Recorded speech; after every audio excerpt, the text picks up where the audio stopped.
उठो, जागो और तब तक मत रुको जब तक लक्ष्य की प्राप्ति ना हो जाए। खुद को कमजोर समझना सबसे बड़ा पाप है। तुम्हें कोई पढ़ा नहीं सकता, कोई आध्यात्मिक नहीं बना सकता। सत्य को 1000 तरीकों से बताया जा सकता है, फिर भी हर एक सत्य ही होगा। ये कहना था युग पुरुष स्वामी विवेकानंद का।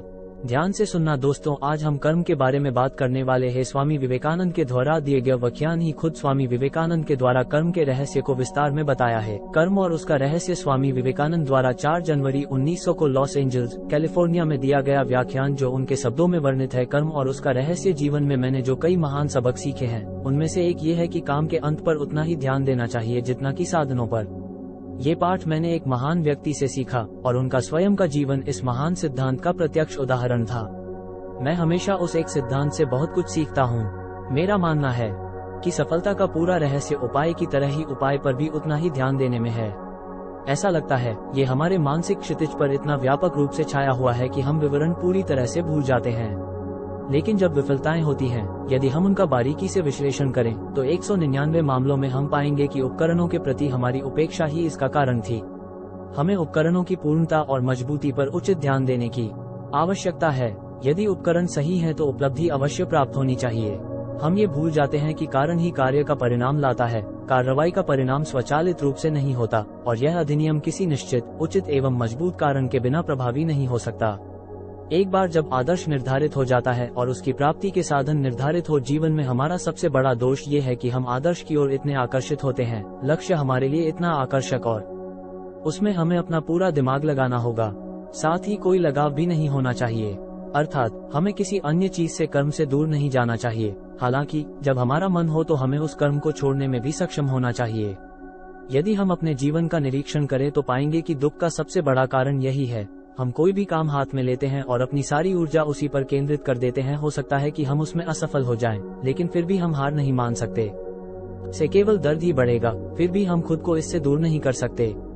मधुमक्खी वो शहद की एक गांठ पीने के लिए आती है, लेकिन शहद के बर्तन से उसके पैर चिपक जाते हैं और वो वहां से भाग नहीं पाती है। हम अक्सर खुद को ऐसी ही स्थिति में पाते हैं। यही हमारे अस्तित्व का संपूर्ण रहस्य है। हम यहाँ क्यों हैं? हम यहाँ शहद की एक गांठ लेने आए थे और हमारे अंग वहीं फंस गए। यद्यपि हम पकड़े जाने के लिए आए थे, तो भी हम आप ही पकड़े गए। हम आनंद लेने आए थे लेकिन हम पीड़ित थे। सत्ता चलाने आए थे पर हम पर निर्भर हो गए। हम आए हैं कर्म करने, पर बन गए काम। हम हमेशा ऐसा ही होते हुए देखते हैं। ये हम जीवन के हर छोटे से छोटे मामले में देखते हैं। दूसरे लोग हमें प्रभावित करते हैं, जबकि हम लगातार दूसरे लोगों के दिमागों को प्रभावित करने की जहमत उठाते रहते हैं। हम जीवन में आराम चाहते हैं और यह हमारी जीवन शक्ति को खत्म कर देता है। हमें प्रकृति से सब कुछ लेना है, लेकिन अंततः हम देखते हैं कि प्रकृति हमसे सब कुछ ले लेती है, हमें चूस लेती है और एक तरफ फेंक देती है। यदि ऐसा नहीं होता तो जीवन बस आनंदमय होता।